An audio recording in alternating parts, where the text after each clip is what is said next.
Welcome to The Creative Influencer, where we discuss all things creative with an emphasis on influencers. The Creative Influencer is hosted by John Pfeiffer. John is an entertainment attorney in Santa Monica, California, who represents influencers and other creatives.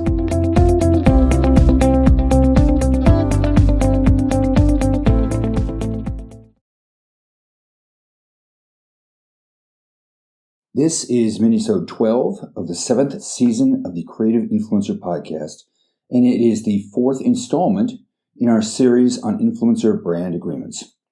Today, we're diving into one of the most crucial aspects of any influencer agreement: compensation.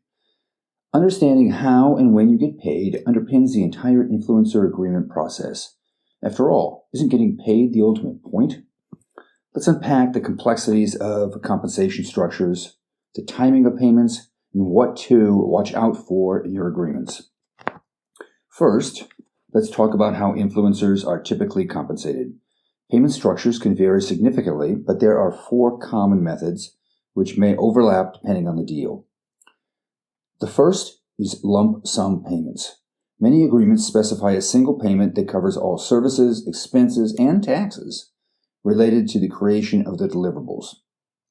These are straightforward, but make sure you understand what's included in the fee and what's not, especially regarding taxes and your agent, manager, and lawyer commissions. The influencer is responsible for paying any management commissions, legal costs, and all taxes arising from the fee. Typical contract language is something like the following. The fee will cover all of the services and all of the fees, expenses, and costs incurred by the influencer in connection with the deliverables, and taxes will not be withheld. Influencer is solely responsible for any agent or management commission and all taxes arising out of the fee.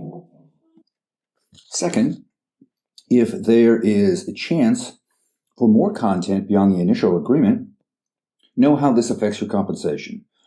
This is when contingent fees are used.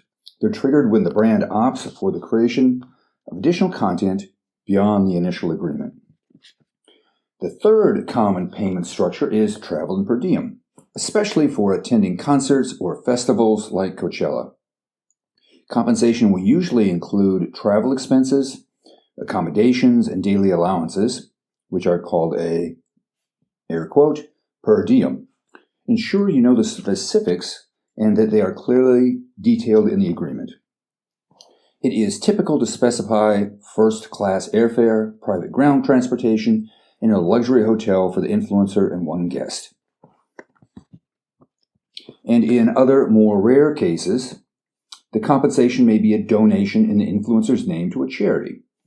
This can depend on a whole host of factors outside the scope of this minisode, but suffice it to say, some influencers have reasons to prefer this, especially if the donation is made in their name. Now, I'm not an accountant or a tax attorney, but there are other tax reasons that an influencer may want to do this as well. Consult your accountant.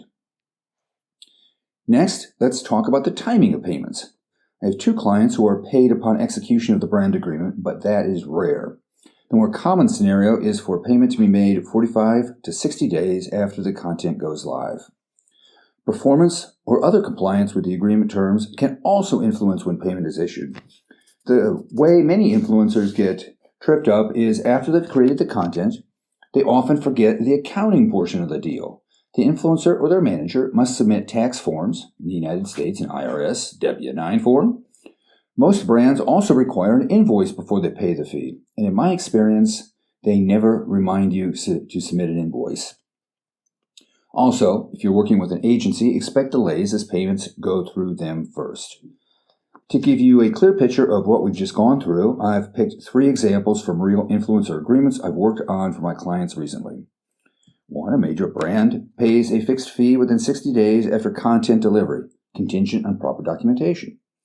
2, a fast food chain pays a lump sum upon deliverable completion, with additional compensation for travel and accommodation. And 3, a tech company offers travel and per diem for an event attendance.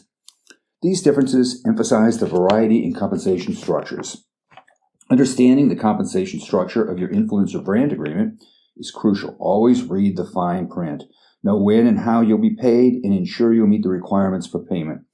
Be proactive in managing the accounting side Know the payment timeline and ensure all required documents are submitted. This will help you navigate agreements confidently and ensure you're fairly compensated for your work. That wraps up our discussion on compensation and influencer brand agreements. In our next minisode, we'll discuss deliverables. Until then, keep creating and influencing wisely. That's it for this time. If you enjoyed our podcast, please write a review on iTunes and tell your friends to subscribe. If you have any questions about influencers or suggestions for future episodes, email them to John at Pfeiffer@pfeifferlaw.com. Thank you for listening.